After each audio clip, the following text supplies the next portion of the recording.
এই যে দেখছেন অঝোরধারায় বৃষ্টি, আমার তো মনে হচ্ছে আমি রবীন্দ্রনাথ ঠাকুরের বর্ষামঙ্গল পড়ছি। সারাদিন বৃষ্টি হচ্ছে একটু পর পর। আমার তো ভীষণই এটা সেটা খেতে ইচ্ছে হচ্ছে, বিকেলও হয়ে গেছে। একটু ভাবলাম হালকা কিছু নাস্তা তৈরি করি। আমার বাসায় কিন্তু নাস্তা তৈরি করার মতো আলু ছাড়া আমি আর কিছুই দেখতে পাচ্ছি না। তো আলু দিয়ে একটা রেসিপি আমি সেদিন করেছিলাম, সেটা খেয়ে কিন্তু আমার বাড়ির মানুষজন ভীষণই প্রশংসা করেছে। তো আজকেও ভাবলাম আলু দিয়ে নতুন একটা রেসিপি তৈরি করি। তো এখানে আমি কয়েকটা গোলমরিচ একটু ভেজে গুঁড়ো করে নিয়েছি। এটা কিন্তু তেল দিয়ে ভাজা না, সামান্য একটু মানে কড়াইতে ভেজে নিয়েছি জাস্ট। তারপরে দিয়ে দিলাম একটু লবণ। সামান্য লবণ দিতে হবে, বেশি লবণ দিলে খুবই বাজে লাগবে।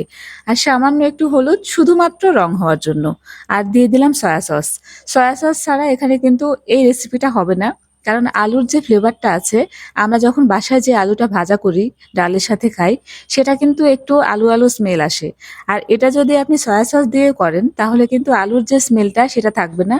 একটু রেস্টুরেন্ট ভাইব আসবে এই আর কি। তারপরে ওইটাকে সুন্দর করে ম্যারিনেট করে রেখে দিলাম কিছুক্ষণের জন্য। আর একটা প্লেটে আমি সামান্য একটু ময়দা, একটুখানি মরিচের গুঁড়ো আর সামান্য একটু কর্নফ্লাওয়ার এটাকে সুন্দর করে মাখিয়ে নিয়েছি। মাখানোর পরে ওই যে ম্যারিনেট করে রেখেছিলাম আলুগুলো, সেটাকে এবার এটাকে কোট করে নিব। এটা কিন্তু খুব ভালোভাবে করতে হবে যাতে প্রত্যেকটা আলুর মাঝেই এই ময়দার মিশ্রণটা লেগে থাকে। তারপরে আমি সবগুলোই দিয়ে দিলাম, কারণ একবারেই কিন্তু আমার এটা হয়ে যাবে।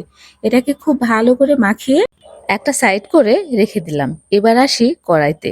এখানে কড়াইতে তেল গরম করে নিতে হবে।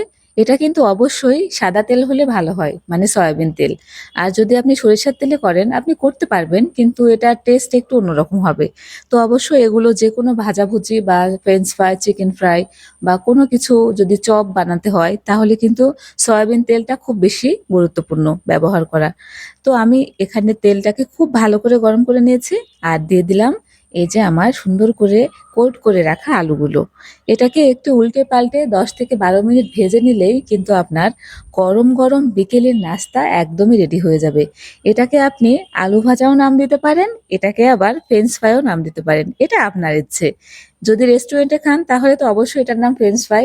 বিশ্বাস করুন এটা রেস্টুরেন্টের থেকে অনেক বেশি গুণে, মানে এবং স্বাদে সমৃদ্ধ।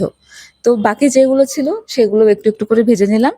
আর এগুলোকে ভাজতে ভাজতে আমি কিন্তু আরেকটা চুলায় চা বসিয়ে দিয়েছি। বিকেলবেলা চা দিয়ে এটা বসে বসে খাবো। এটা খেতে ভীষণই মজার। আর সস দিয়ে খেলে তো আর কোনো কথাই নেই।